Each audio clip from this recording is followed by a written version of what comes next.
Idukki high range മേഖലയിൽ കൊടിയ വേനൽ ചൂട് ശക്തമായി തുടരുന്നു. മുൻകാലങ്ങളെ അപേക്ഷിച്ച് അസാധാരണമായ ചൂടാണ് അനുഭവപ്പെടുന്നത്. വേനൽ മഴ ലഭിക്കാത്തത് ചൂടിന്റെ തീവ്രത രാവും പകലും ഒരുപോലെ വർദ്ധിക്കാൻ കാരണമാകുന്നു. ചിലയിടങ്ങളിൽ മാത്രമാണ് ചെറുതായി മഴ ലഭിച്ചത്. വരും ദിവസങ്ങളിൽ വേനൽ മഴ ലഭിക്കുമെന്ന പ്രതീക്ഷയിലാണ് മലയോര നിവാസികൾ. ഫെബ്രുവരി തുടക്കത്തിൽ തന്നെ ഹൈറേഞ്ച് മേഖലയിൽ ജലക്ഷാമം അനുഭവപ്പെട്ടു തുടങ്ങി. എന്നാൽ തെരഞ്ഞെടുപ്പ് തിരക്കുകൾക്കിടയിൽ പ്രശ്നങ്ങൾക്ക് വേണ്ടത്ര പരിഗണന ലഭിച്ചില്ലെന്ന വിമർശനവും ഉയരുന്നു. പുഴകളിലെ ജലനിരപ്പ് കുറഞ്ഞ് ഒഴുക്ക് നിലച്ചതോടെ കുടിവെള്ളക്ഷാമവും രൂക്ഷമാകുന്നു. വേനൽച്ചൂട് കനക്കുന്നതോടെ കാർഷിക മേഖല കനത്ത തിരിച്ചടിയാണ് നേരിടുന്നത്.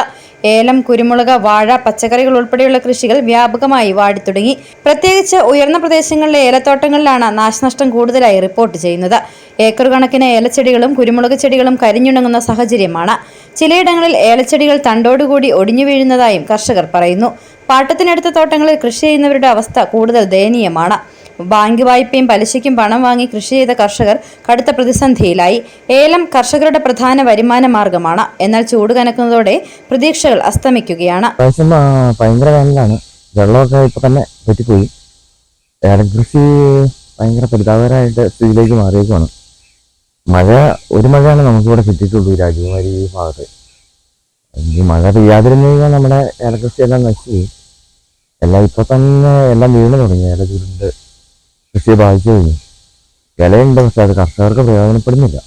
ജലസേചന സൗകര്യമുള്ള വലിയ തോട്ടങ്ങൾ മാത്രമാണ് ഇപ്പോഴും നിലനിൽക്കുന്നത്. പടുതക്കുളങ്ങൾ പോലും വറ്റിത്തുടങ്ങിയതോടെ സ്ഥിതി കൂടുതൽ ഗുരുതരമാകുന്നു. ഉടുമ്പൻചോല മേഖലയിൽ ഹെക്ടർ കണക്കിന് ഏലത്തോട്ടങ്ങൾ കരിഞ്ഞു തുടങ്ങിയിട്ടുണ്ട്. മുൻപ് ഏപ്രിൽ പകുതി വരെ വിളവെടുപ്പ് നടന്നിരുന്ന തോട്ടങ്ങളിൽ ഇപ്പോൾ ആഴ്ചകളായി പണികൾ നിർത്തിവച്ചിരിക്കുകയാണ്. കാലാവസ്ഥാ വ്യതിയാനമാണ് ഇതിന് പ്രധാന കാരണമെന്നാണ് കർഷകർ പറയുന്നത്. വേനൽച്ചൂട് കൃഷിയെ തകർക്കുമോ എന്ന ആശങ്കയിലാണ് ഹൈറേഞ്ച് കർഷകർ. അടിയന്തര ഇടപെടൽ ഉണ്ടായില്ലെങ്കിൽ കുടിവെള്ളത്തിനും കൃഷിക്കും വലിയ പ്രതിസന്ധി നേരിടേണ്ടി വരുമെന്നാണ് മുന്നറിയിപ്പ്. City vision, Rajakkad.